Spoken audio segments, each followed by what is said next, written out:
Hey guys, and welcome back to Mamacorn Reads Reddit, where I bring you guys the best stories that Reddit has to offer. Now, before we begin, don't forget to press subscribe and click the notifications button so that you get notified every time I bring you a new video. Now, today's video is a little bit shorter than usual, but doesn't make it any less sweet. I'm going to bring you some Malicious Compliance. Here we go. Our first post on Malicious Compliance was posted by the user Snack, and it's short and sweet. The bar has a dress code. My boyfriend, my sister and I were in Houston and decided to check out the bar scene. The first bar wasn't the best, but the second bar looked appealing. Half on a porch and half inside with drunk patrons everywhere.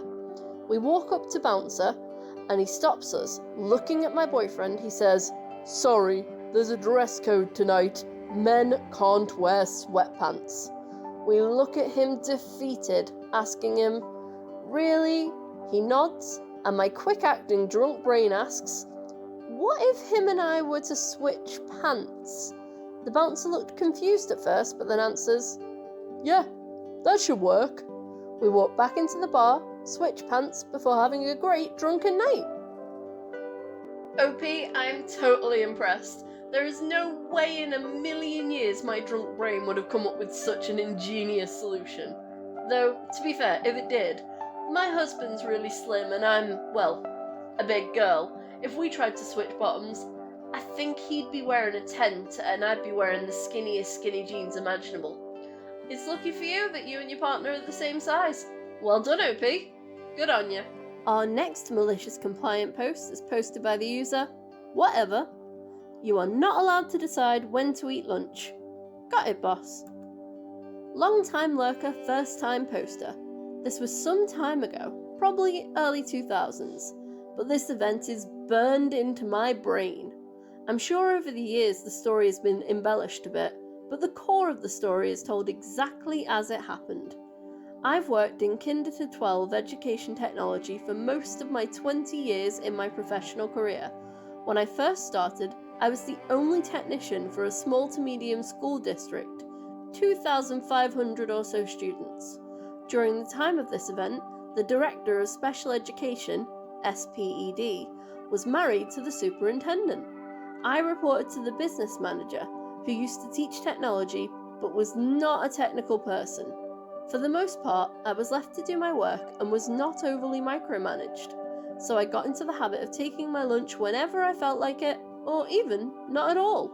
If I didn't take lunch and there was no pressing work, I'd just leave a little early at the end of the day. Of course, I made sure all the schools were out before I left. As time goes on, I got into trouble for leaving early, so I would take my lunchtime whenever time permitted. Sometimes it was when there was only an hour left from work, sometimes not, but I would chill at my desk and mess around. The others in the office where my desk was reported me for messing around every afternoon.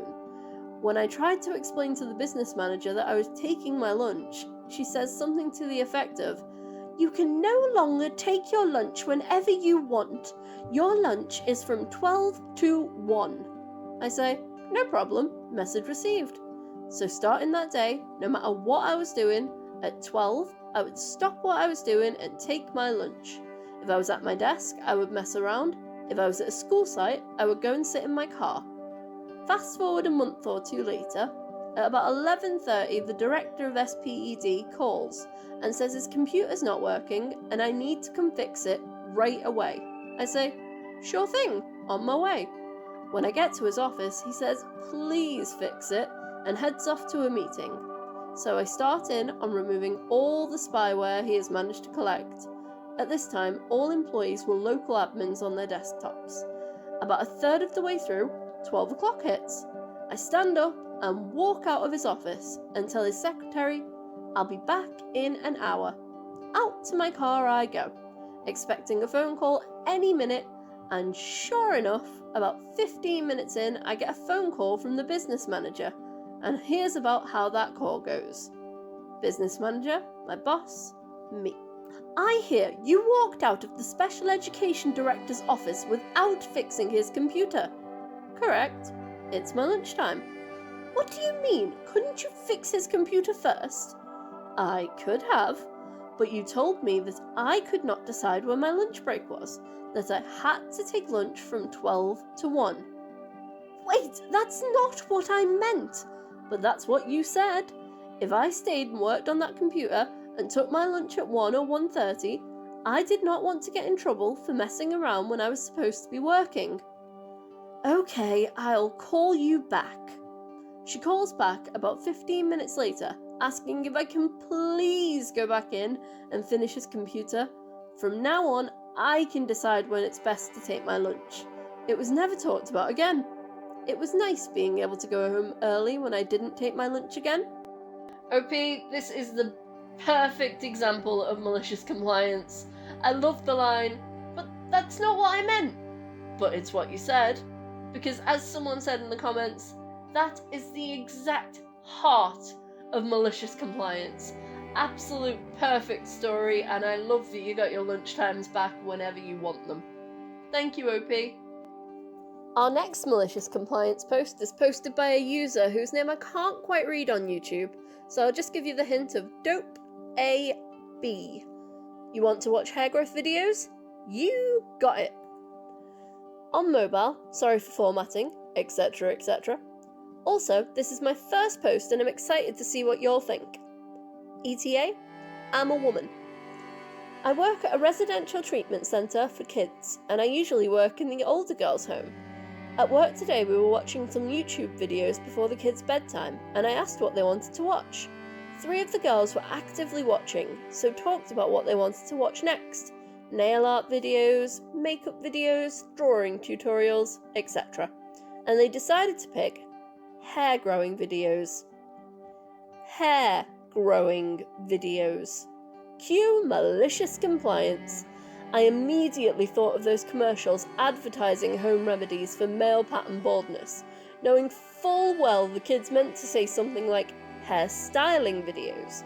So I searched hair growth for men on YouTube and pulled up this crusty video about how men can combat their male pattern baldness. The girls were not pleased with me, and they argued about how I knew what they meant. I just kept pointing out that they said hair growth video, and asked them, is this technically a hair growth video?